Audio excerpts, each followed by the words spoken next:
Here with Narbonne receiver AJ Richardson. How you doing, AJ? I'm doing good, and you? Real good. So you guys had a nice victory tonight. This had to be one of the games circled on your schedule coming in and playing Serra. What was it like in this game today? It was a big old challenge. I mean, once again, coming here, we've been playing home a lot, so it was actually got to prove a point to everybody that we was going to come to other people's house and we can still pull the win off and get the job done. So you've been putting up some big numbers as a team this year. I mean, beating teams like Poly and Lakewood, teams that are top teams here every year by big margins. Was that expected that you guys would be that dominant this year?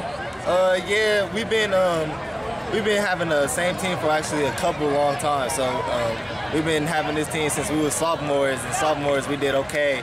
Junior year we did good, we won the championship, and this year we're just seniors, so we're just dominant. So you were an early commit to Cal after camping there this summer. Can you talk a little bit about what it is about Cal that makes them the right place for you? It's just the atmosphere up there is just amazing. I love it, how everybody treats me. I love the coaches, and I love the playbook. I just like everything about it, the degree and everything. Who have you had the most contact with on the coaching staff? Coach West and Coach Ron. Did you see Coach G out here today? Yes, I did. Yeah, he was out there on the sidelines. So you had a big game on national TV last week. I was in Cleveland and turned on the TV, and you were scoring 4 touchdowns. So what's that like, standing out like that on a national scale? It's just good just to prove to everybody what I can do and just to rep my school. So have you had a chance to take a look at Cal much this year? Yeah, I was at their opening game, and then I watch them every Saturday, so I'll be watching them tomorrow. Any official visit set up yet? No, I'm still thinking whether I want to take it during the season or after the season. Okay. Are you doing a little recruiting for the team down here this year? Yeah, I mean, I try to hook them Cal up with all my teammates, so hopefully they just keep balling, maybe something will happen.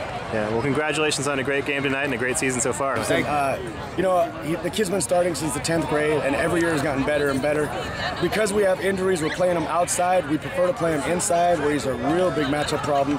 We can attach him as a tight end, but he's doing whatever he can do to help the team, and he did a great job tonight. Had a lot of big-time catches when we needed first downs. After, as we talked earlier, some penalties backed us up, and we're still able to capitalize and make some plays. And he made big plays tonight to help us maintain drives. Well, congratulations on a big win. That was definitely, you guys are running the gauntlet here. Our kids stepped up, and we always talked about when these kids were in 10th graders, and we came here and they throttled us 48-22. After the season, we said goodbye to all the seniors, and these 10th graders, I sat in the room and said, fellas, we're about to go on a journey that Serra is on right now. It's going to be our turn. And to this date, it's happening. And I'm really pleased that these kids get to experience it and that we're able to do. And even Scott back then said, hey, it's going to be you next. You're going to be that team that we were. We don't have those all-American, all-world guys they had. We have some really good guys.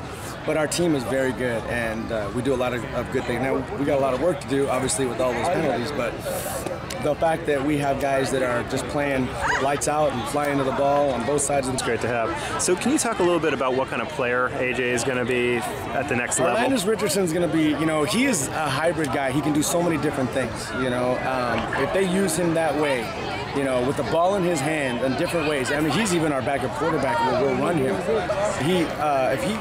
If they do it right, then they can play him at a couple different positions and use him with the ball in his hands to make a defense a nightmare. Seems like a pretty outside, he can be inside. We run him. He rushes with the ball in his hand. A lot of guys question his speed, but all I know is that I've had that kid 3 years on varsity. I have all kinds of film of him running away from Poly, from Dorsey, from Serra. Big runs, finishing big runs with the ball in his hand. So he's fast enough. And he seems to be a pretty physical receiver, too. He's a thick kid. Have you seen him? Yeah. He looks like over 200 pounds, and he's tough.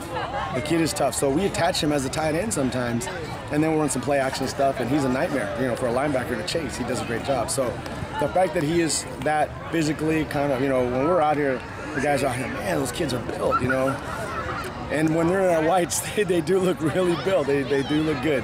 And he's one of them, definitely. And he's a leader. He's definitely a coach's, prize because he's a very coachable kid. Seems like a high character kid talking with him. Seems humble. Trustworthy kid. Yeah. He doesn't get caught up in, the hype or anything. He has his own game and his own routine. He does a good job.